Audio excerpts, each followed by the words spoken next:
नमस्कार. महाचर्चामध्ये मी मनाली दीक्षित तुम्हा सर्वांचं स्वागत करते. आजचा महाचर्चा या कार्यक्रमाचा चर्चेचा विषय आहे अग्निशमन अभियान. मंडळी, तुम्हाला माहितीच आहे 14 ते 20 एप्रिल हा सप्ताह देशभरामध्ये अग्निशमन सेवा सप्ताह म्हणून पाळला जातो.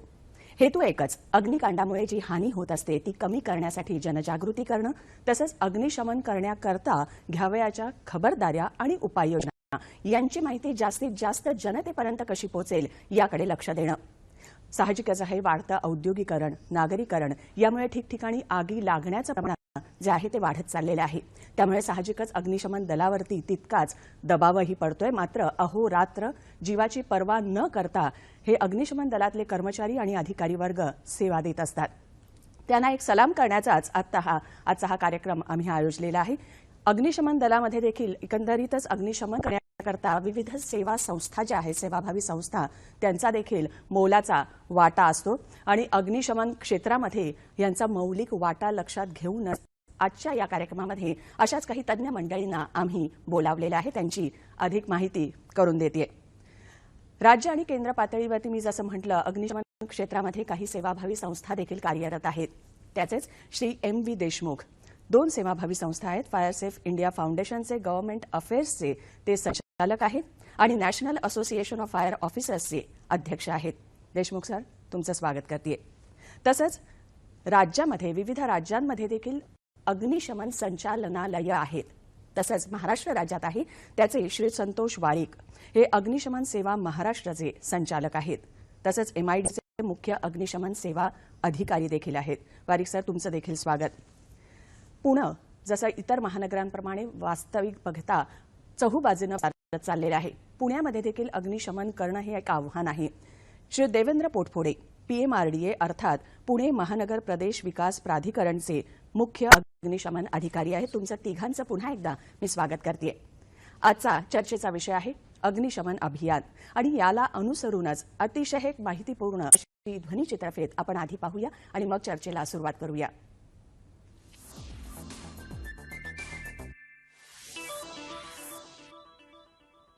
अग्नी आणि जीव सुरक्षा. जोवर संकट येत नाही तोवर आपण मस्त मौला जीवन जगत असतो.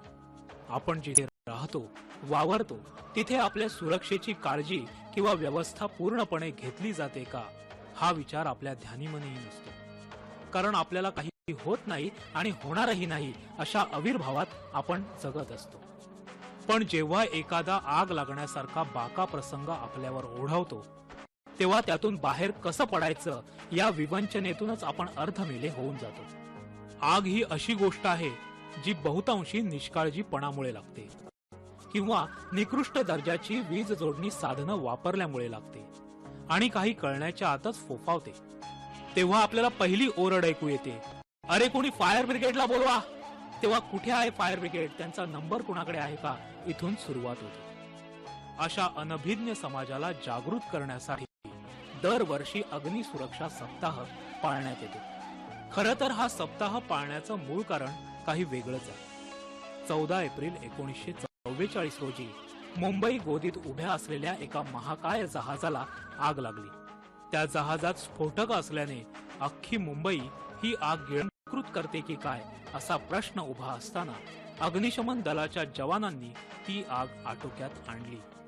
पण त्यात 66 जवानांचा मृत्यू झाला.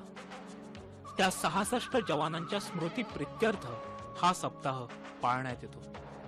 अग्निशमन विभागाच्या बरोबरीने फायर सेफ इंडिया फाउंडेशन आणि national association of fire officer ही संघटना अग्नी आणि जीवसुरक्षेबाबत गंभीर्याने कार्य करीत आहे.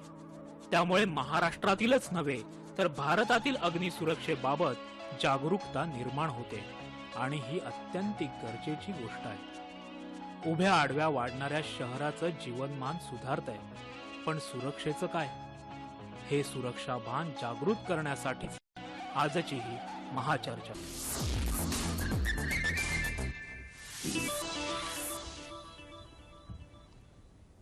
तेव्हा अग्निशमन अभियान याविषयी चर्चा आता आपण सुरुवात करूया. देशमुख सर, आता आपण जसं बघितलं की शासन आहे, पालिका आहे, त्या स्तरावरती अग्निशमनाचं कार्य करतच असतात. मात्र सेवाभावी संस्था जशा तुमच्या 2 आहेत त्यांचं नेमकं उद्दिष्ट काय आहे या क्षेत्रात?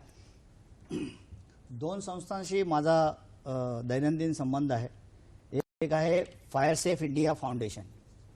फायर सेफ इंडिया फाउंडेशन ज्यांनी प्रमोट केलं, वास्तविक त्या सगळ्या संचालकांचा अग्निशमन सेवेशी किंवा त्याच्याशी निगडित व्यवसायाशी कुठलाही संबंध नाही, परंतु एक सेवाभावी उद्देशाने कम्युनिटी सर्व्हिस म्हणून हे संस्थान उदयाला आलं आणि त्या संस्थानाचा एक संचालक म्हणून आता मी काम पाहतो. तर या संस्थानाची मुख्य जी उद्दिष्ट आहेत ती म्हणजे देश पातळीवरती अग्नी प्रतिबंधक उपाययोजनांबाबत लोकांमध्ये जनजागृती करणे, अग्निशमन सेवेच्या अधिकाऱ्यांमध्ये, नंतर इतर जे काही इंजिनिअरिंग ब्रांचेस आहेत जसे आर्किटेक्ट्स आहेत, सिव्हिल इंजिनियर्स आहेत, मेकॅनिकल इंजिनियर्स आहेत, ज्याला आम्ही MEP कन्सल्टंट्स म्हणतो, अशा लोकांना सगळ्यांना एकत्र आणून या विषयाबाबत प्रत्येकाची जबाबदारी काय आहे ही आपण एकमेकाशी चर्चा करून समजून घेऊन सुरक्षित अशा वसाहती इमारती निर्माण व्हाव्यात या उद्देशाने सातत्याने प्रयत्न करणं आणि याच संस्थेच्या मार्फत एक फायर प्रिव्हेंशन नावाचं प्रिव्हेंट फायर नावाचं एक ॲप, मोबाईल ॲप लॉन्च केलेलं आहे. ते आपण iOS म्हणजे ॲपल फोन्स किंवा अँड्रॉइड ह्याच्यावरती तुम्ही डाउनलोड करू शकता आणि तुम्हाला जर असं कुठे काही असुरक्षित दिसलं तर त्याची जी नोंद आहे, तक्रार आहे, तुम्ही या फाउंडेशनकडे पाठवू शकता. आणि हे भारतभराकरता आहे, हे फक्त महाराष्ट्राकरता नाही. दुसरी जी संस्था आहे ती national association of fire officers, जे भारतामध्ये जे सगळे विविध अग्निशमन अधिकारी आहेत त्यांची ही असोसिएशन असून ती सोसायटीज ॲक्ट खाली रजिस्टर्ड आहे. याचा मुख्य उद्देश ज्याला आपण नॉलेज मॅनेजमेंट म्हणतो असा हा उद्देश आहे. ही कुठली ट्रेड युनियनसारखी कुठली संस्था नाही आणि या दोन्ही संस्थांच्या मार्फत शासनाला सुद्धा वेळोवेळी जर कुठला सल्ला लागला, काही धोरणात्मक निर्णय घेताना जर काही सहकार्य लागलं तर आम्ही कटिबद्ध असतो. वारिक सर, MIDCचे तुम्ही मुख्य अग्निशमन अधिकारी आहात. अनेक औद्योगिक वसाहती सध्या वसलेल्या आहेत, त्याच्यामध्ये वाढ देखील होताना दिसते. एकंदरीत औद्योगिक वसाहती किती आणि तिकडे अग्निशमन प्रतिबंधक उपाययोजना ज्या असतात त्या कशा राबवल्या जातात? MIDCने संपूर्ण महाराष्ट्रभर 242 औद्योगिक वसाहती स्थापन केलेल्या असून त्याच्यापैकी 95 या मोठ्या औद्योगिक वसाहती आहेत आणि ह्या 95 मोठ्या औद्योगिक वसाहतीपैकी कोकण बेल्टमध्ये ज्या औद्योगिक वसाहती आहेत तिथे रासायनिक कारखाने देखील आहेत. तर MIDCची सध्या 30 अग्निशमन केंद्र कार्यान्वित झालेली आहेत आणि येत्या 2 ते 4 वर्षामध्ये अजून 15 अग्निशमन केंद्र कार्यान्वित होणार आहेत. तर एक सुरक्षित औद्योगिक वातावरण राज्यामध्ये तयार व्हावं यासाठी किंवा उद्योजक जे बाहेरनं येत आहेत त्यांना एक सुरक्षा प्रदान करावी ह्या उद्देशाने महामंडळाने MIDCने आतापर्यंत ही अग्निशमन केंद्र स्थापन केलेली आहेत आणि उद्योगांना एक अग्निसुरक्षा प्रदान करण्याचं काम ही अग्निशमन केंद्र करत असतात. तसेच महामंडळाचे जे विकास नियंत्रण नियमावली आहे त्याच्यामार्फत आणि Maharashtra fire prevention and life safety measures act ह्याच्या अंतर्गत जे काही उपाययोजना आहेत अग्निसुरक्षिततेच्या त्या नवीन येणाऱ्या उद्योजकांना प्रदान करून त्या जास्तीत जास्त कशा सुरक्षित होतील याकडे महामंडळ कटिबद्ध आहे. अच्छा, पोटफोडे सर, नागरी वसाहतीसोबतच औद्योगिक क्षेत्राचा मोठ्या प्रमाणात अंतर्भाव असलेलं सर्वात मोठं प्राधिकरण म्हणून PMRDA ओळखलं जातं. एकंदरीतच अग्निशमन क्षेत्रामध्ये प्राधिकरणाचे धोरण काय आहे?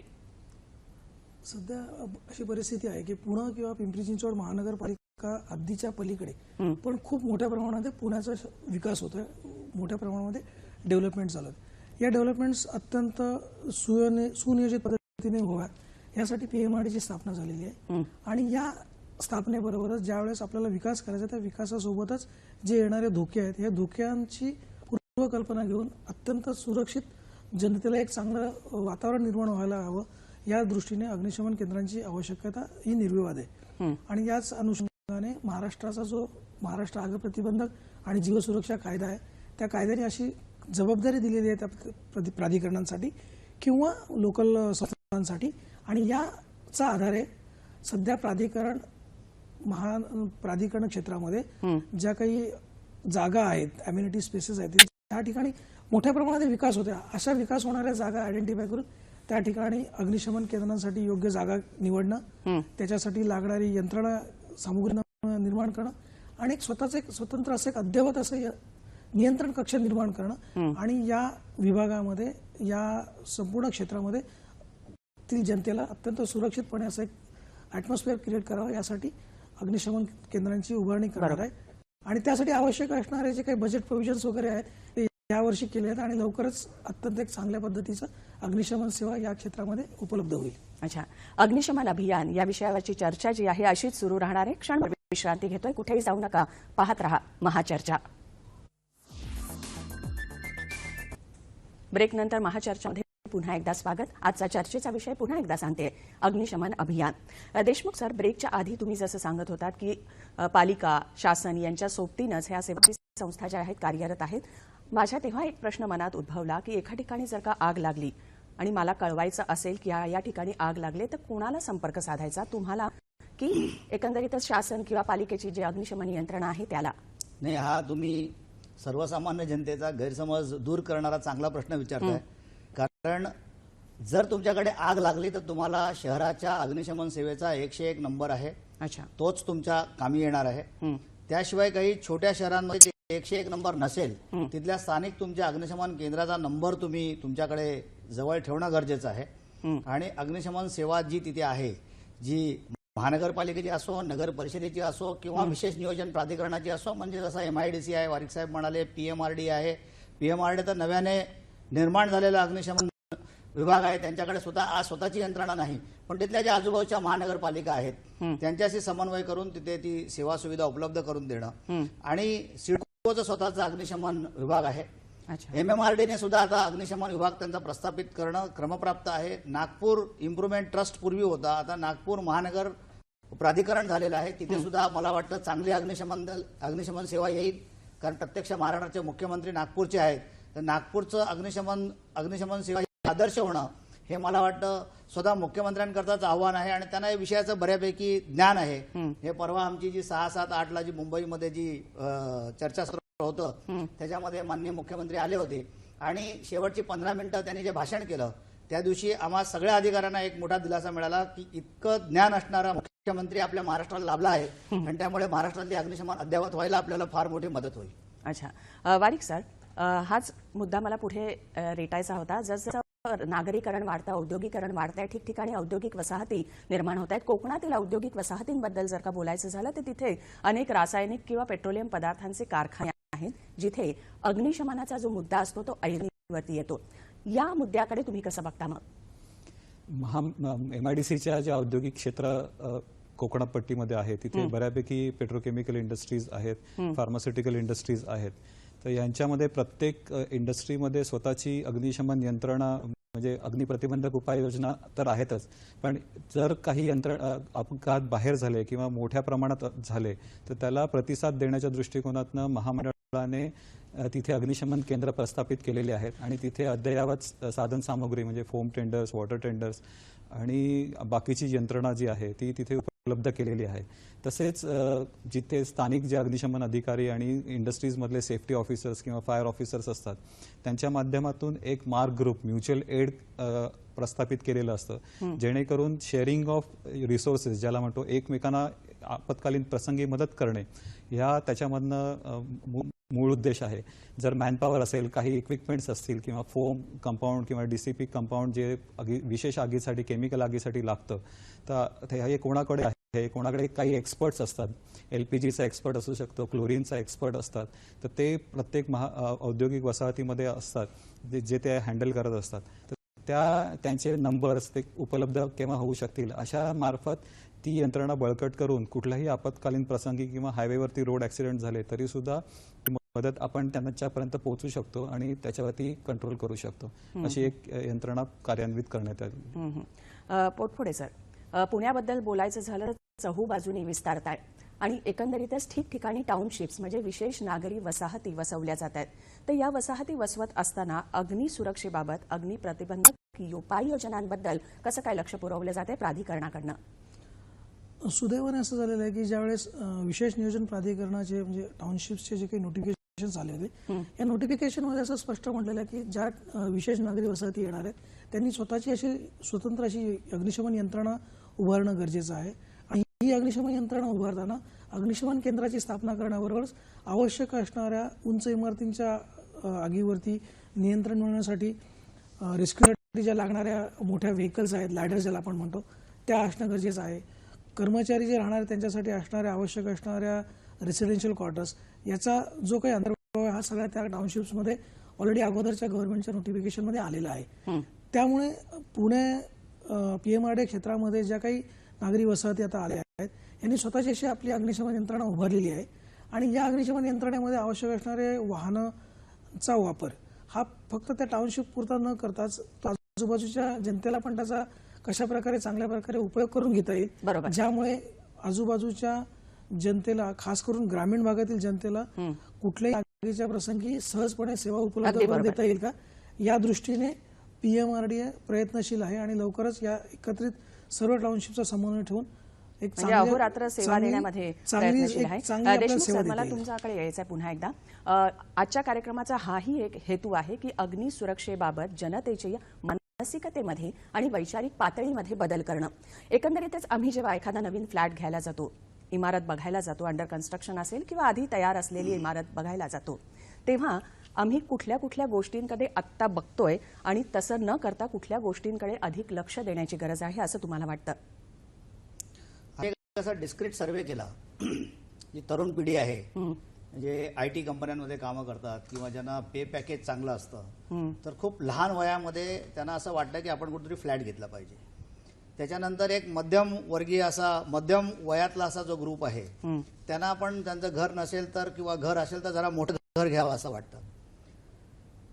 हे घर घ्यायला गेल्यानंतर सर्वसाधारणपणे लोक तिथं काय बघतात, तर तिथं हे बघतात की तिथं स्विमिंग पूल आहे का, पार्किंगला जागा आहे का, एक पार्किंग असेल तर त्यापेक्षा 2 पार्किंग मिळतील का, नंतर तिथे आणखीन खेळण्याकरता काही सेवा सुविधा आहेत का, चिल्ड्रन पार्क आहे का.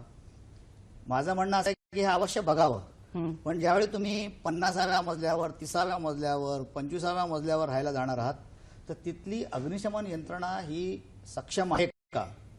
उदाहरणार्थ राष्ट्रीय बांधकाम जी नियमावली आहे, नॅशनल बिल्डिंग कोड, त्या कोड संहितेप्रमाणे जर विचार केला तर 45 मीटरच्या वरच्या सर्व इमारतींना त्यांच्या फ्लॅटमध्ये सुद्धा स्प्रिंकलरची सिस्टीम असणं गरजेचं आहे, डिटेक्शनची सिस्टीम असणं गरजेचं आहे. जशी आपण हॉटेलमध्ये बघतो तशी आपल्या घरामध्ये सुद्धा असणं गरजेचं आहे. पण दुर्दैवाने आज बऱ्याचशा शहरांमध्ये अशा प्रकारची ही प्रणाली, स्प्रिंकलर सिस्टम ज्याला आम्ही म्हणतो, ती फक्त पॅसेजेसमध्ये दिली जाते आणि फ्लॅटमध्ये दिली जात नाही. मला वाटतं ग्राहकांनी हे बघायला पाहिजे, ग्राहकांनी हे विचारलं पाहिजे की हे खरोखर नियमाचं तुम्ही उल्लंघन करताय की करत नाही. आणि अशा ठिकाणी फ्लॅट घेणं मला वाटतं धोक्याचं आहे. सेवा सुविधा पाहिजेत पण आपला जीव सगळ्यात महत्वाचा आहे. बरोबर. दुसरी गोष्ट, ज्यावेळी तुम्ही तिथं जाता त्यावेळी तिथं योग्य प्रकारचे जिने आहेत का, तिथे जर काही झालं 20व्या-25व्या माळ्यावरती तर तुम्ही लिफ्टवरती फक्त अवलंबून राहू शकत नाही, तर तुम्हाला जिन्यानी घराच्या बाहेर यायचं आहे आणि बिल्डिंगच्या बाहेर सुरक्षित पडायचं आहे. त्याच्याकरता जिने किती आहेत, जिन्याची रुंदी किती आहे. राष्ट्रीय बांधकाम जी तुमची जी संहिता आहे त्याप्रमाणे जर बघितलं तर महाराष्ट्रामध्ये 15 मीटरपेक्षा वरच्या इमारतींना 2 जिन्यांची आवश्यकता आहे. हा वादाचा मुद्दा आहे. मी म्हटलं होतं की निदान 24 मीटरच्या वरच्या इमारतींना 2 जिने बंधनकारक करा. तो वाद जरी सोडला तर निदान 24 मीटरच्या तरी वरच्या इमारतींना 2 जिने आहेत की नाही हे खात्री करणं ग्राहकाचं प्रथम म्हणजे कर्तव्य आहे. आणि अशा प्रकारे तुम्ही जिथं जाताय जागा सुरक्षित आहे का हे बघितलं, तुम्ही सुरक्षित असला, तुमचा जीव सुरक्षित असला तर स्विमिंग पूल वगैरे ह्या सुद्धा गोष्टी महत्वाच्या आहेत, पण त्या मला वाटतं दुय्यम प्राधान्याने बघणं गरजेचं आहे. देशमुख सर, इथे माझ्या मनात एक प्रश्न उद्भवला. जसं ग्राहकाची ही जबाबदारी आहे तसंच एखादी नवीन इमारत बांधताना त्याला NOC देणं किंवा परवाना मिळताना देखील अशा प्रकारचं ऑडिट करणं किंवा नंतर NOC देणं हे नसतं का तसं काही प्रक्रिया? नाही बघा, महाराष्ट्राचा जो आग प्रतिबंधक व जीवसुरक्षा अधिनियम 2006 आहे त्याच्यामध्ये अशी सुस्पष्ट तरतूद आहे की इमारतीचा परवाना देताना अगोदर अग्निशमन दलाचा परवाना घेणं गरजेचं आहे. त्यामुळे ती जबाबदारी 3 लोकांची महत्वाची आहे. एक म्हणजे जो विकासक असतो त्याची, दुसरा असतो तो आर्किटेक्ट जो इमारतीचे सगळे संरचना तयार करतो त्याची, आणि ते सगळं तयार केल्यानंतर ज्या अग्निशमन विभागाकडून तो परवाना दिला जातो तो 2 टप्प्यात दिला जातो. पहिला टप्पा आहे की त्या इमारतीकरता नियमाप्रमाणे काय काय आवश्यक आहे हे सुस्पष्ट लिहून त्याला आम्ही, म्हणजे मी तरी म्हणायचो प्रोव्हिजनल फायर NOC ती त्याला पहिल्यांदा द्यायला पाहिजे. म्हणजे त्याला आम्ही एक प्रिस्क्रिप्शन दिली आहे की ह्या गोष्टी तुम्हाला केल्या पाहिजे. इमारत पूर्ण होताना सुद्धा या गोष्टींची पूर्तता केली आहे की नाही असा अंतिम प्रमाणपत्र देणं गरजेचं आहे. तर ह्या 2 गोष्टी देताना आणि घेताना जर अग्निशमन दलाने त्यांची जबाबदारी व्यवस्थित पार पडली, विकासकाने त्याची जबाबदारी व्यवस्थित पार पडली, जो आर्किटेक्ट त्याच्यामध्ये एक दुवा असतो या सगळ्या बाकीच्या यंत्रणा तिथे प्रस्थापित करण्यामध्ये, त्यांनी त्याची जबाबदारी व्यवस्थित पार पडली, तर मला वाटतं प्रत्येक भवन, प्रत्येक वास्तू ही अतिशय सुरक्षित निर्माण होऊ शकते. अगदी बरोबर.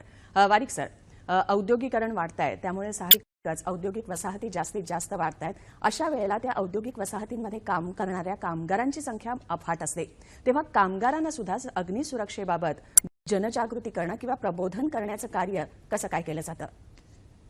आता अग्निसुरक्षा अभियान चालू आहे. तसंच मार्च महिन्यामध्ये इंडस्ट्रियल सेफ्टी वीक असतो आणि महामंडळामार्फत जिथे जिथे अग्निशमन केंद्र आहेत त्यांच्यामार्फत मॉक ड्रिल्स ही औद्योगिक वसाहतीमध्ये केली जातात. वेगवेगळ्या म्हणजे टेक्स्टाईल पार्क्स असतील किंवा फार्मास्युटिकल इंडस्ट्रीज असतील किंवा इतर प्रकारची म्हणजे ऑटोमोबाईल इंडस्ट्रीज आहेत, अशा वेगवेगळ्या इंडस्ट्रीजमध्ये जाऊन त्यांच्याकडे काय पोटेन्शियल हजार्ड आहेत, त्यांचे आगीचे धोके काय आहेत ते बघून ते कामगारांना समजावणं आणि त्याच्यापासून कसा बचाव करायचा. जर एखाद्या ठिकाणी काय झालं तर त्यांचं पंप रूम कुठे आहे, फायर हायड्रंट्स कसे ऑपरेट करायचे, होजेस कसे वापरायचे, एक्सटिंग्विशर साधे जे असतात ते प्रत्येक ठिकाणी लावलेले असतात. जर आग छोटी असते तेव्हा जर त्याच्यावरती त्वरित ती निदर्शनास आल्यानंतर काबू करणं फार सहज शक्य असतं, तर त्याच्यासाठी एक एक्सटिंग्विशर सुद्धा उपयोगात आणता येतो.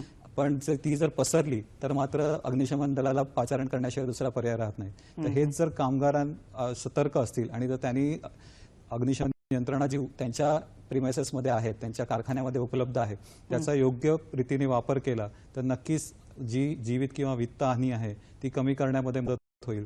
त्या अनुषंगाने अग्निशमन दल आणि कारखाने निरीक्षक या तिघांच्या मार्फत किंवा त्या ज्या असोसिएशन्स आहेत त्यांच्या मार्फत चर्चासत्र करून, डेमॉन्स्ट्रेशन्स अरेंज करून आम्ही हे काम करत असतो.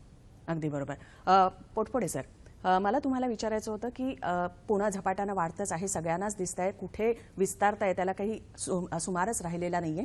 अशा वेळेला अद्ययावत नियंत्रण कक्ष उभारण्याकडे देखील PMRDAचं अग्निशमन जे विभाग जो आहे त्यांचा तो प्रयत्नशील दिसतोय, त्याच्याकडे लक्ष पुरवलं जाते, तर त्याबाबत माहिती काय द्या? अद्ययावत नियंत्रण कक्ष ही संकल्पना सुरुवातीला जवळजवळ 5 वर्षापूर्वी देशमुख साहेबांनी पहिल्यांदा संपूर्ण महाराष्ट्रासाठी आणण्याचा प्रयत्न केला आणि त्याच्यात बहुतांशी त्याच्यामध्ये आपल्याला यश पण मिळालं. परंतु तसंच त्याच पद्धतीचं जर समजा एखाद्या प्राधिकरणामार्फत जर अशी एक सुसज्ज असं जर अद्ययावत नियंत्रण कक्ष आपण करू शकलो की ज्या नियंत्रण कक्षामध्ये कशी चांगली व्हिडिओ कॉल असेल. कारण आज काय होतं की ज्यावेळेस तुम्हाला कोणी कॉल केल्यानंतर आपण सांगतो की बाबा माझ्याकडे आग लागलेली आहे, तो कंट्रोलला बसलेला जो कंट्रोलचा जो ऑपरेटर आहे तो सांगतो की तुमची गाडी पाठवते. परंतु जर समजा एक अद्ययावत नियंत्रण कक्ष माझ्याकडे असेल तर त्या अद्ययावत नियंत्रण कक्षावरती मला GIS मॅपिंग जर असेल तर मला पूर्ण माझ्या एरियाचा संपूर्ण टोपोग्राफी दिसेल की जेणेकरून मला माझी गाडी जर तिथे कॉलवरती जाणार असेल आणि त्या गाडीला जर समजा GPS आणि VTS सिस्टीम जर बसवलेली असेल तर त्या कंट्रोल रूमच्या माणसाला अत्यंत सहजपणे सांगता येईल की गाडी कुठे चाललेली आहे, आता कुठे पोहोचलेली आहे, रस्ता किती क्लिअर आहे. जसं आज ओला आणि उबेरचे जसे ऍप्स आपल्याकडे सहज अवेलेबल आहेत, त्याचा जर आपण आधार घेतला तर या सहजपणे गाड्या कॉलवरती पोहोचू शकतात. आणि हे करताना मला जो कंट्रोलला बसलेला माणूस आहे, हा कंट्रोलला बसलेला माणूस जर समजा त्या गाड्यांवरती जर प्रॉपर आपण एक वेबकॅम सारखं जर काही कॅमेरेज बसवू शकलो, नाईट व्हिजन कॅमेरेज बसवू शकलो, तर हे कॅमेरे ज्यावेळेस ऍक्च्युअली एखाद्या दुर्घटनास्थळी जातील तर त्या दुर्घटनास्थळावरती काय ऍक्च्युअली सिच्युएशन होती, काय परिस्थिती होती ते बघता येईल.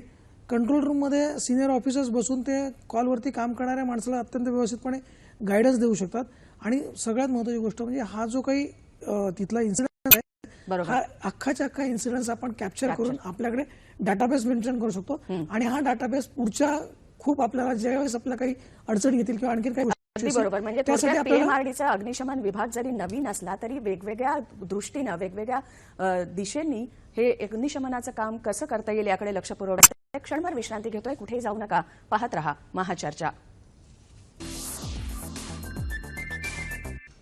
ब्रेकनंतर चर्चामध्ये पुन्हा एकदा स्वागत. आजचा चर्चेचा विषय आहे अग्निशमन अभियान. देशमुख सर, आजच्या या कार्यक्रमाचा हाही एक हेतू आहे की अग्निसुरक्षेबाबत नवीन दृष्टी निर्माण करणं.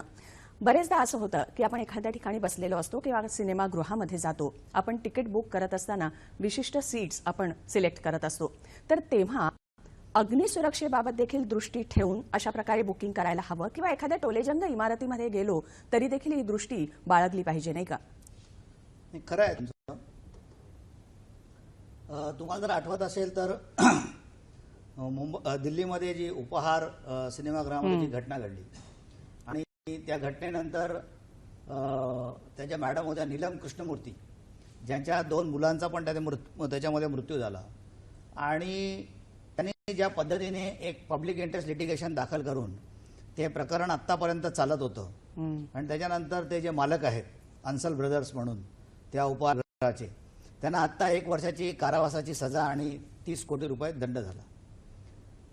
मला असं म्हणायचं आहे की कोणाला दंड व्हावा, कोणाला कारावासाची शिक्षा व्हावी हे इतकं म्हणजे महत्त्वाचं आहे, परंतु त्याचबरोबर अशा प्रकारच्या दुर्घटना होऊ नयेत यासाठी अशा प्रकारची जी सिनेमागृह आहेत किंवा असेंब्ली हॉल ज्याला आपण म्हणतो, जिथे एकूण लोक एका वेळी भरपूर येतात, त्याच्यातली जी सुरक्षितता आहे त्याच्याबाबत खूप साकल्यानं विचार होणं गरजेचं आहे.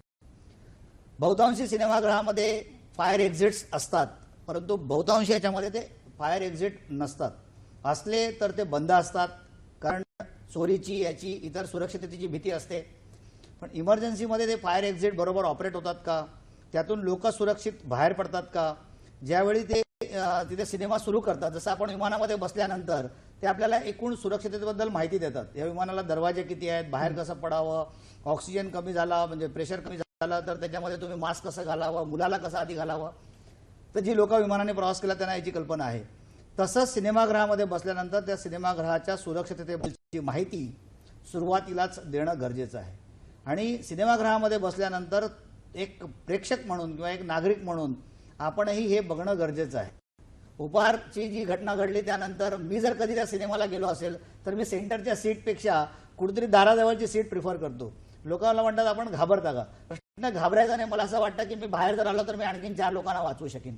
तर तसं प्रत्येक नागरिकांनी काही अगदी फायर एक्झिटची सीट घ्यावी असं मी म्हणणार नाही, परंतु तुम्ही तिथे झाल्यानंतर बाहेर कसं पडू शकता. तुमच्याबरोबर जर कोणी सिनियर सिटीजन असेल, कोणी प्रेग्नंट महिला असेल, लहान मुलं असतील, तर अशा वेळी तरी निदान आपण सुरक्षित जागी बसलोय का, आपली सीट सुरक्षित आहे का, आपल्या मागे पुढे कोण आहे, आणि जर बाहेर पडायचं झालं तर या सिनेमागृहाला दरवाजे कुठून आहेत, ह्या मिनिमम गोष्टी एक सामान्य नागरिक म्हणून आपण बघू शकतो. म्हणजे थोडक्यात कुठेही आपण गेलो तर आपत्कालीन स्थिती उद्भवू शकते का, आणि ती उद्भवली तर आपण असं एक माइंडसेट करणं गरजेचं आहे. अगदी बरोबर. बारीक सर, एकंदरीत ठिकठिकाणी IT पार्क्स उभारली जात आहेत, वसवली जात आहेत, तिथे देखील अग्निशमन यंत्रणा सक्षम असण्याची गरज असते, तर त्याच्याकडे तुम्ही कसं काय बघता? IT पार्कच्या माध्यमातून MIDC औद्योगिक वसाहतीमध्ये उंच इमारती येत आहेत आणि या उंच इमारतींच्या अग्निसुरक्षिततेसाठी विशेष उपाययोजना, ज्याला आम्ही पॅसिव्ह फायर प्रोटेक्शन म्हणतो, त्यांची आवश्यकता असते. परत जे अग्निशमन केंद्र आहेत त्याच्यामध्ये उंच शिड्या यांची देखील आवश्यकता असते, जेणेकरून आपण बाहेरच्या बाजूनी फायर फायटिंग किंवा रेस्क्यू ऑपरेशन करू शकतो. पण मेजर जे आताचं फोकस आहे, नवीन नॅशनल बिल्डिंग आत्ताच आलेलं आहे 2016चं, आणि यामध्येही देखील पॅसिव्ह फायर प्रोटेक्शन सिस्टीम ज्याला म्हणतो, ज्या इनबिल्ट आहेत इमारतीच्या आतमध्येच, ज्याला आम्ही स्टेअरकेसेस, पॅसेजेस, विड्थ किंवा फायर डोअर्स, कंपार्टमेंटेशन, ह्या ज्या गोष्टी आहेत की कमीत कमी एखादी आग जर एखाद्या ठिकाणी लागली तर ती तिथेच कंटेंट व्हावी, ती पसरू नये इमारतीमध्ये, त्या मजल्यावरती किंवा वरच्या मजल्यावरती. या दृष्टिकोनातनं जे पॅसिव्ह फायर प्रोटेक्शन आम्ही जे म्हणतो किंवा सील करणं किंवा फायर डोअर्स देणं, या माध्यमातून आम्ही विशेष काळजी घेतो. शिवाय MIDCनी पुण्याच्या जवळ हिंजेवाडी आणि ठाणे बेलापूर औद्योगिक क्षेत्रातील जी अग्निशमन केंद्र आहेत तिथे उंच शिड्या उपलब्ध केलेल्या आहेत, जेणेकरून कुठल्याही अशी आपत्कालीन प्रसंग आला तर आपण बाहेरच्या करून सुद्धा म्हणजे रेस्क्यू ऑपरेशन्स करू शकतो आणि लोकांना वाचवू शकतो आणि अग्निशमन सुद्धा करू शकतो. अगदी बरोबर. देशमुख सर, वारिक सरांनी जो मुद्दा उपस्थित केला त्याच्यावरती तुमचं काय म्हणणं आहे? नाही, त्यांनी मुद्दा व्यवस्थित सांगितला. त्याच्यामध्ये पॅसिव्ह फायर प्रोटेक्शन म्हणजे की हा जो समजा ह्या रूमचा जो दरवाजा असतो, हा दरवाजा किती फायर रेजिस्टन्सचा आहे आणि किती असला पाहिजे याचे काही मापदंड आहेत, तर तो तसा आहे का, ह्याचं जे बांधकाम आहे त्याच्यामध्ये त्यांनी ग्रेडेशन केलेलं आहे, type A, type B, type C. तर ते टाईप A और टाईप 1चं ते कन्स्ट्रक्शन त्या इमारतीकरता आहे का. उदाहरणार्थ एखादी हॉस्पिटलची बिल्डिंग असेल किंवा वल्नरेबल बिल्डिंग असेल तर त्याच्याकरता त्या टाईपचं तिथे बांधकाम आहे का.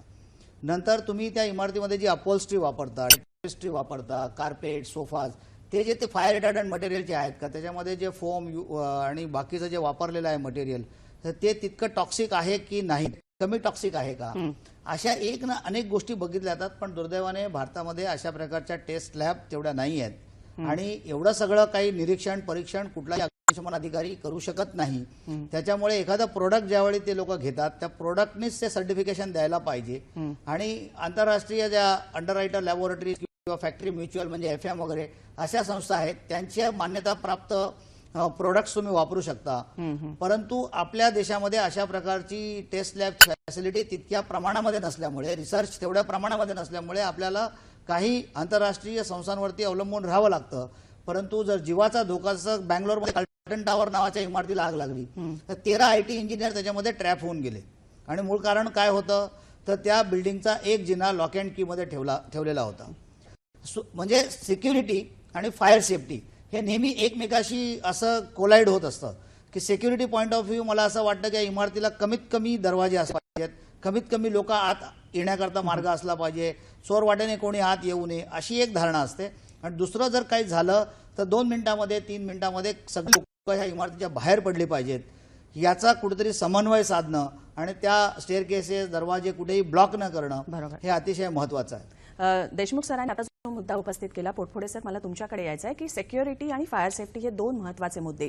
एकंदरीतच पुण्याबद्दल जर का बोलायचं झालं तर नवीन SPMRDचं अग्निशमन विभाग आहे. जास्तीत जास्त अग्निशमन करण्याचं आव्हान जे आहे या दलावरती आहे. सक्षम करण्याचा कशा प्रकारे प्रयत्न केला जातोय? सक्षम करण्यासाठी आता सध्या आम्ही जो प्रयत्न करतो तो सुरुवातीला आम्ही प्रत्येक बिल्डिंगच्या जे इनबिल्ट सिस्टीम्स जे आहेत, जसं आता मगाशी वारिक साहेब म्हणाले की प्रत्येक बिल्डिंगला ज्यावेळेस आपण अप्रुव्हल्स देतो, कारण कुठल्याही बिल्डिंगचं ज्यावेळेस प्लॅन अप्रुव्हल होतं तर ते प्लॅन अप्रुव्हल बिल्डिंग परमिशन्सने बिल्डिंगला परवानगी देण्यापूर्वी अग्निशमन विभागाचे त्याच्यावरती अभिप्राय घेतले जातात. आणि अग्निशमन विभागाकडून त्याबाबत त्या इमारतीमध्ये कोणत्या प्रकारची सुरक्षित यंत्रणा असणं गरजेचं आहे याबाबत मार्गदर्शन केलं जातं. हे मार्गदर्शन करताना नॅशनल बिल्डिंग कोडमध्ये बऱ्याचशा त्याच्याबद्दल तरतुदी दिलेल्या आहेत. त्याच्यामध्ये फायर हायड्रंट सिस्टीम्स आहेत, स्प्रिंकलर्स आहेत, डिटेक्टर्स आहेत, या सगळ्या गोष्टी आहेत. सर्वात महत्त्वाची गोष्ट अशी की इम्प्लिमेंटेशन करताना जर का मी ज्या बिल्डिंगमध्ये राहतोय त्या बिल्डिंगमध्ये जी यंत्रणा आहे ही यंत्रणा जर योग्य आहे किंवा नाही हे पूर्णपणे आणि अत्यंत चोखस बुद्धीने जर त्याचा विचार केला तर ही यंत्रणा मला अत्यंत कार्यान्वित ठेवणं शक्य होईल. दुसरी गोष्ट महत्त्वाची अशी की ज्यावेळेस एखादी दुर्घटना घडते तर अग्निशमन दलाची अपेक्षा केली जाते की अग्निशमन दलाने यावं आणि अग्निशमन दलाने आग विझवावी. परंतु अग्निशमन दल आल्यानंतर त्यांच्या उंच गाड्या, उंच शिड्या वापरून आग विझवतील. ह्या फक्त एकाच गोष्टीवरती अवलंबून न राहता मला ज्या सिस्टीम दिलेल्या आहेत, ज्या बिल्डिंगमध्ये सिस्टीम आहेत, ह्याचा जर मी चांगला वापर करू शकलो तर खऱ्या अर्थाने मला अत्यंत सुरक्षित राहता येईल. बरोबर. कारण नवीन बिल्डिंग्समध्ये ज्यावेळेस मी 50 मीटरची 55 मीटरची लॅडरचा विचार करतो, जे अग्निशमन यंत्रणा देणार आहेत बाहेरून, परंतु ह्या ज्या संपूर्ण जगामध्ये आपण गेला तर 50-55 मीटरच्या वरती बाहेरून फायर फायटिंग होत नाही. हे सगळं फायर फायटिंग आतून. आणि हे जर फायर फायटिंग मला आतून करायचं असेल तर ती जी यंत्रणा दिलेली आहे ही यंत्रणा अत्यंत सक्षम असणं. बरोबर. म्हणजे एकंदरीतच यंत्रणा सक्षम करण्याकडे तुमचा कल आहे. देशमुख सर, मला आता आपण आतापर्यंत शहरी भागाबद्दल बरंच बोललो, ग्रामीण भागावरती देखील लक्ष केंद्रित करण्याची गरज आहे. ग्रामीण क्षेत्रामध्ये देखील आजकाल आगीच्या संख्येमध्ये वाढ होताना दिसते, आगीचं प्रमाण वाढताना दिसतंय. तिकडे अग्निशमन यंत्रणा तितकी सक्षम आहे का आज मितीला? प्रामाणिक उत्तर द्यायचं झालं तर अग्निशमन सेवेची पूर्ण देशभरामध्ये म्हणजे 13व्या वित्त आयोगामध्ये जे विषद केलं त्या 13व्या वित्त आयोगाप्रमाणे संपूर्ण देशामध्ये अग्निशमन सेवेची तूट ही किमान 80%हून जास्त आहे. म्हणजे अग्निशमन केंद्र, अग्निशमन वाहनं आणि लागणारं मनुष्यबळ. महाराष्ट्र राज्य सुद्धा त्याला अपवाद नाही. आणि महाराष्ट्रामध्ये साधारण 350 महानगरपालिका, नगरपालिका आहेत, ज्याच्यामध्ये जवळजवळ 100हून जास्त नगरपालिका आता नव्याने निर्माण झाल्या तालुका मुख्यालयामध्ये. तर अशा जवळजवळ 100 ते 125 नगरपालिकामध्ये किमान एक अग्निशमन वाहन, लागणारा किमान कर्मचारी वर्ग, अशा प्रकारची सेवा आज राज्यामध्ये उपलब्ध नाही. महाराष्ट्रामध्ये आज मुंबईसारख्या शहरामध्ये सुद्धा अग्निशमन सेवेची तूट ही 50% एवढी आहे. पुण्यामध्ये ती 70% एवढी आहे. नागपूरमध्ये सुद्धा ती 70 ते 75% एवढी आहे. आणि त्याप्रमाणे तुम्ही जर नाशिकमध्ये बघितलं तिथे सुद्धा ती जवळजवळ 60% एवढी आहे. पिंपरी चिंचवडमध्ये सुद्धा 60%हून जास्त आहे.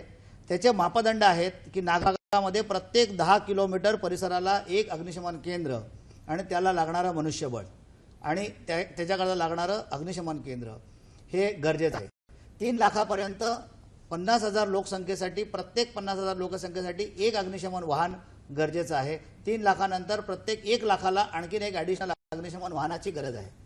हे मी अगदी बेसिक म्हणतोय, मी त्या उंच लॅडर, शिड्या, स्पेशल अप्लायन्सेस याच्याबद्दल बोलत नाही. तर असं असताना ग्रामीण भागामध्ये अतिशय जो ग्रामीण भाग आहे तिथे 50 किलोमीटरच्या क्षेत्रफळाकरता एक अग्निशमन वाहन, एक अग्निशमन केंद्र आणि लागणारं मनुष्यबळ आवश्यक आहे. हे सगळं असं असताना ही तूट आहे ती भरून काढण्याकरता महाराष्ट्र सरकारने, मी हा विषय शासनामध्ये हाताळत असताना एक महाराष्ट्र अग्निसुरक्षा अभियान, आणि अग्निसुरक्षा अभियान मला वाटतं माझ्या DNA मध्ये ते मॅप झालंय, त्याच्यामुळे त्या विषयावरती मी आतूनही काम करतोय, इकडूनही काम करतोय. तर त्या अभियानाअंतर्गत एक भरीव तरतूद महाराष्ट्र सरकार स्थापन झाल्यावर 1960 मध्ये पहिल्यांदा एक नियोजित योजना, ज्याला प्लॅन स्कीम म्हणतो आपण, ती तयार केली. तिची टप्प्याटप्प्याने अंमलबजावणी चालू आहे, पण ती अंमलबजावणी जास्त वेगाने करण्याची काळाची गरज आहे. महाराष्ट्रामध्ये 3,07,000 स्क्वेअर किलोमीटरच्या क्षेत्रफळावरती जेवढ्या सगळ्या महानगरपालिका आहेत त्या जर काढल्या तर त्याच्यामधलं लोकसंख्या जी आहे ती 50% लोकसंख्या या नागरी भागात राहते.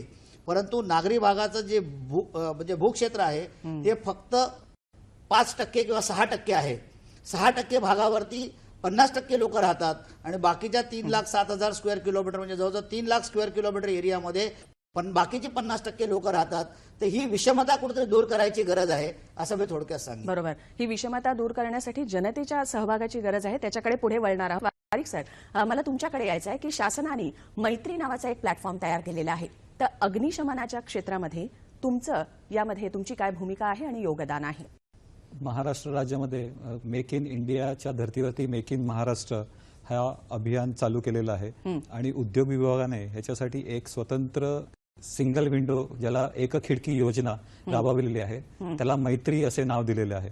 या मैत्रीच्या माध्यमातून महाराष्ट्र राज्यात येणारे मेगा प्रोजेक्ट्स स्पेशल प्लॅनिंग ऑथॉरिटीजकडे ज्या येतात किंवा एरियाच्या बाहेर, ह्यांना वेगवेगळ्या ज्या अप्रुव्हल्स लागतात, फायरच्या असून देत, बिल्डिंग प्लॅन अप्रुव्हल्स असून देत किंवा एन्व्हायरमेंटच्या असून देत, ह्याला एक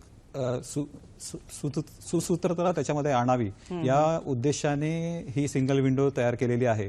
आणि ह्याच्यामध्ये विविध विभागाचे अधिकारी नियुक्त केलेले आहेत आणि त्यांच्या मार्फत ह्या सगळ्या उद्योगांना किंवा इन्व्हेस्टमेंट्सना लागणाऱ्या ज्या अप्रुव्हल्स आहेत त्या या एक खिडकी योजनेमार्फत देण्यात येणार आहेत. अच्छा, क्षणभर विश्रांती घेतोय याच्या महाचर्चामध्ये. कुठेही जाऊ नका, पाहत रहा महाचर्चा. ब्रेकनंतर पुन्हा एकदा महाचर्चामध्ये स्वागत करते. अग्निशमन अभियान आजचा चर्चेचा विषय आहे. देशमुख सर, मगाशी ग्रामीण भागाबद्दल बोललात. आता आपण जेव्हा नॅशनल हायवे म्हणा किंवा स्टेट हायवेज जे असतात त्याच्यावरती बरेचदा रासायनिक पदार्थ घेऊन जाणारे टँकर्स इथे गळती होते किंवा वायू गळती होते, अशा प्रकारची जेव्हा आपत्कालीन स्थिती उद्भवते तेव्हा तिकडले जे नागरिक असतात, ग्रामस्थ असतात, त्यांनी कशा प्रकारची भूमिका बजावायची अपेक्षा असते? ऍक्च्युली अशा प्रकारच्या घटना औद्योगिकरणामुळे, जे औद्योगिकरणासाठी किंवा औद्योगिकतेसाठी जे काही रसायनं वगैरे आपल्याला इकडून तिकडून म्हणजे वाहून न्यावी लागतात, त्याच्या टँकर किंवा त्याचा ट्रक असेल, त्याच्यामध्ये काही कंटेनर्स असतील तर त्याचा असा अपघात एखाद्या वेळी होऊ शकतो. आणि तो झाला तर फार मोठी परिस्थिती तिथे ओढवू शकते. मला आठवतं की 1990 साली मुंबई गुजरात हायवेवरती मेंढवन नावाचं जे गाव आहे तिथे अशा प्रकारची दुर्घटना घडली होती. नॅचरल गॅसोलिन लिक्विड NGL नावाचं एक पदार्थ आहे, तो तिथून वाहून नेत होते. आणि ते नॅचरल गॅसोलिन लिक्विड जे आहे ते दिसायला साधारण रॉकेल सारखं दिसतं. मला वाटतं की त्याचा वास सुद्धा रॉकेल सारखा येत असावा. आणि तिथले त्यावेळी रॉकेलची भयंकर टंचाई होती. तर जे ग्रामस्थ होते त्या ग्रामीण लोकांनी ते रॉकेल आहे, केरोसिन आहे असं समजून त्यांच्या हंड्यामध्ये, बादल्यामध्ये भरून घराघरामध्ये न्यायला सुरुवात केली. आणि बाजूने जाणाऱ्या एका कारमध्ये एक स्पार्क येऊन झटकन ज्यावेळी त्या नॅचरल गॅसोलिन लिक्विडला आग लागली त्यावेळी इतकी ती महाप्रलयंकारी होती की 36 लोकांचा तिथे जागेवरती मृत्यू झाला. तर ह्याच्यामध्ये पेट्रोल असेल, डिझेल असेल, आणखीन कुठलं काही असेल, वाहनांची संख्या ज्या झपाट्याने या राज्यामध्ये, देशामध्ये वाढते आहे त्याच्याबरोबर पेट्रोल पंपाची संख्या वाढते. आणि त्या पेट्रोल पंपाला फीड करायला तुम्हाला ऑब्व्हियसली पेट्रोल, डिझेल ते पाठवावं लागतं. तर याची सगळी वाहतूक होत असताना जर काही झालं तर मी या राज्यातल्या ग्रामीण भागातल्या विशेषतः किंवा शहरी भागातल्या नागरिकांना एक कळकळीची विनंती करेन की तुम्ही काही केलं नाही तरी चालेल, किमान त्याच्यापासून दूर राहा. ते पेट्रोल किंवा ते डिझेल त्याच्यामध्ये कुठलाही हव्यास न ठेवता किंवा लोकांना साहजिक वाटतं की हे नाहीतरी वाया जाणार आहे, भरून ठेवलं तर काय होईल. पण ते भरून ठेवताना आपला जीव किती धोक्यामध्ये असतो ह्याचा एक साधारण सतर्कता त्यावेळी बाळगली तर मला वाटतं आपण खूप मोठी हानी टाळू शकतो. आता त्या टँकरच्या मागे हॅझमेटच्या वगैरे साईन असतात, त्या आमच्या लोकांना कळतात. हे म्हणजे काय आहे, LPG आहे, पेट्रोल आहे, ते सर्वसाधारण माणसाला कळणं अपेक्षित नाही. आम्ही मला वाटतं पोलिसांसाठी एक प्रशिक्षण केंद्र प्रशिक्षण कार्यक्रम राबवला होता तारापूरमध्ये, की तिथल्या स्थानिक पोलिसांना आम्ही याच्यावर माहिती दिली होती. सोशल मीडियामधून किंवा अशा चॅनल्समधून लोकांना या सायनेजेस ज्या आहेत हॅझमेटच्या, त्या सायनेजेस आणि अमुक एक म्हणजे कुठलं केमिकल आहे याची माहिती मला वाटतं वरचेवर देणं सुद्धा आता गरजेचं आहे. परंतु जोपर्यंत आपल्याला काही माहिती नाही, आपण काही करू शकत नाही, त्यावेळी किमान त्याच्यापासून जास्तीत जास्त दूर राहता येईल, लोकांना तिथे जाण्यामध्ये प्रतिबंध करता येईल. जर पोलीस आले, पोलिसांकडे सुद्धा काही अग्निशमन यंत्रणा त्यांच्याकडे नसते, तर पोलिसांनी फक्त तिथे तो एरिया जर कॉर्डन केला आणि तिथे जर लोकांना जाऊ दिलं नाही तर मला वाटतं आपण खूप अशी वित्तहानी आणि जीवितहानी टाळू शकतो. बरोबर. थोडक्यात म्हणजे देशमुख सर, तुम्ही जसं म्हणालात, जीव सगळ्यात महत्त्वाचा. अज्ञानातून बऱ्याचदा ग्रामीण भागामध्ये जास्तीत जास्त अशा प्रकारची तांडवं किंवा अग्निकांड होऊ शकतात. देशमुख सर, खरं म्हणजे हा जो अग्निसुरक्षेचा हा जो विषय आहे, खरं म्हणजे प्राथमिक शिक्षणापासनं खऱ्या मुलांना शिकवायला हवा, तरच त्यांच्यामध्ये ती दृष्टी निर्माण होईल, नाही का? तुम्ही म्हणाल ते अगदी योग्य आहे. आता आमचं जे एक नॅशनल असोसिएशन फायर ऑफिसर आहे, तिची जी वेबसाईट आहे, त्याच्यानंतर ही फायर सेफ इंडिया फाउंडेशनची जी वेबसाईट आहे, त्याच्यामधून आम्ही मुलांकरता काही क्विज लॉन्च करतोय. मी या माध्यमातून सगळ्या मुलांना अपील करीन की तुम्ही या वेबसाईटवरती 1 महिन्यानंतर व्हिजिट करा. तिथे ते क्विज असतील, त्याच्यामध्ये सोपे प्रश्न असतील, त्या प्रश्नाची तुम्ही उत्तरं द्या. ती उत्तरं देताना तुम्हाला पालकांची किंवा आपल्या घरातल्या नातेवाईकांची मदत घ्यायची तर ती जरूर घ्या. आणि ती जी क्विज तुम्ही जिंकली तर तुमचा निकाल तुम्हाला तिथं ऑनलाईन कळेल आणि त्याच्याकरता तुम्ही बक्षीस पात्र व्हाल. तुमचं बक्षीस तर मोलाचं आहे, पण एक घरातला लहान मुलगा म्हणून या क्विजमध्ये तुम्ही भाग घेऊन घरातल्या त्यावेळी 4 ते 5 लोकांना या विषयाचं ज्ञान प्रबोधन करू शकता, एवढी क्षमता आज तरुण मुलांमध्ये आहे, लहान मुलांमध्ये आहे. तर अशा प्रकारे तुम्ही म्हणता तसं शालेय शिक्षणामध्ये सुद्धा आता काही ठिकाणी आम्ही आमचे जे स्वयंसेवक आहेत ते पाठवून शाळेतल्या मुलांना सुद्धा प्रशिक्षण चालू केलेलं आहे. तसं महाराष्ट्रातल्या सगळ्या अग्निशमन दलांच्या मार्फत सुद्धा शाळेतल्या मुलांना सुद्धा प्रशिक्षण दिलं जातं.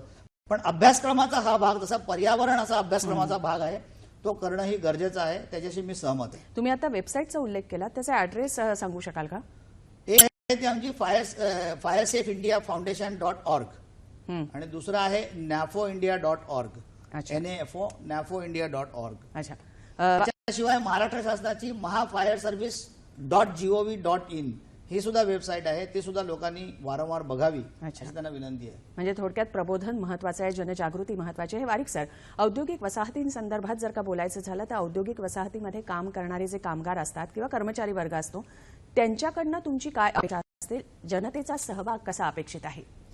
जसं मी मगाशी सांगितलं की कुठलीही आग लागल्यानंतर ती म्हणजे निदर्शनास आल्यानंतर जवळ जो काही एक्सटिंग्विशर किंवा अग्निशामक आहे त्याचा वापर करून आपण ती लगेच विझवू शकतो, ज्याला आम्ही गोल्डन आवर्स म्हणतो, रिस्पॉन्स टाइम.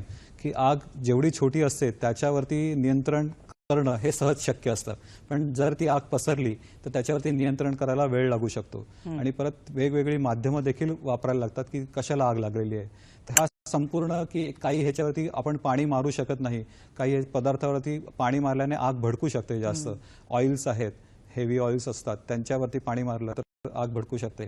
किंवा काही वॉटर रिएक्टिव्ह मटेरियल्स असतात त्याच्यावरती त्या इंडस्ट्रीजमध्ये वापरली जातात, त्यांच्यावरतीही जर पाणी मारलं तर त्याचा विरुद्ध होऊ शकतो, आग अजून भडकू शकते. तर कुठल्या आगीवरती कुठला माध्यम उपयोगी आहे? आम्ही ड्राय केमिकल पावडर वापरली जाते किंवा फोम वापरला जातो, अशी वेगवेगळी माध्यम आहेत. आता तर टेक्नॉलॉजी एवढी वाढलेली आहे की ज्या सर्व्हर रूम्स वगैरे आहेत तिथे म्हणजे रिॲक्टिव्ह मटेरियल्स जी असतात त्याच्यावरती अँटीडोट सुद्धा तुम्ही टाकू शकता आणि ते त्याच्यावरती नियंत्रण करू शकता. तर ह्या प्रकारचं जे बेसिक कुठले आपलं पोटेन्शियल हजार्ड्स तिथे आहेत, वापरले जात आहेत, हाताळले जात आहेत, याच्यावरती त्याचा एक्सटिंग्विशिंग मीडिया कुठला तुम्ही वापरा याचं प्रशिक्षण दिलं जातं. परत तशा प्रकारची यंत्रणा देखील तिथे लावली जाते आणि इन केस ऑफ इमर्जन्सी ती ताबडतोब डिटेक्शन करून ॲक्टिवेट करणं हे सगळ्यात सोपा उपाय असतो की ज्याच्यामध्ये कोणाचंच इंटरव्हेन्शन राहणार नाही. या माध्यमातून त्याच्यावरती नियंत्रण केलं जातं. पोटफोडेचं नागरी वसाहती किंवा रहिवाशांकडनं काय अपेक्षा आहेत ते जाणून घ्यायच्याच आहेत. मात्र क्षणभर विश्रांती घेतोय, कुठेही जाऊ नका, पाहत रहा महाचर्चा.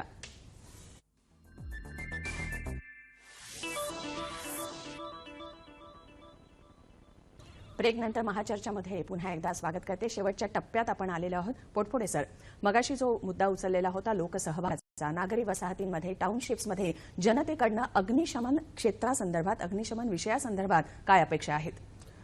याच्यामध्ये दोन मुद्दे आहेत. एक मुद्दा आहे की मी ज्या इमारतीमध्ये राहतो, ज्या इमारतीमध्ये जर एखादी अशी अग्निशमन यंत्रणा आहे, तर मी ही अग्निशमन यंत्रणा माझ्या कामाची नाही आहे किंवा याचं माझं असं कारण नाही आहे, याच्याकडे पाहणं किंवा ही कसं बघावी असा विचार न करता प्रत्येक नागरिकाने तिथे राहणाऱ्या इमारतीमधल्या त्यांनी हा विचार केला पाहिजे की ही यंत्रणा जी दिलेली ही नक्की काय आहे, ही कशी ऑपरेट होते आणि खरोखर चांगल्या सुस्थितीत ठेवणं हे माझ्या स्वतःच्या संरक्षणाच्या दृष्टीने अत्यंत महत्त्वाचं आहे.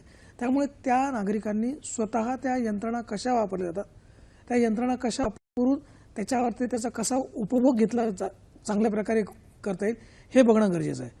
दुसरी गोष्ट अशी आहे की जर समजा आपल्याकडे इमारतीमध्ये यंत्रणा नाही आणि जर समजा आपल्याला अग्निशमन केंद्राची किंवा अग्निशमन दलाची मदतीची गरज लागली, तर ज्यावेळेस अग्निशमन दलाच्या मदतीची आपल्याला अपेक्षा असेल त्यावेळेस आपण आपला संपूर्ण पत्ता व्यवस्थित त्या अग्निशमन अधिकाऱ्यांना द्यावा, जेणेकरून अग्निशमन वाहनं अत्यंत व्यवस्थितपणे योग्य पत्त्यावरती पोहोचतील. बरोबर.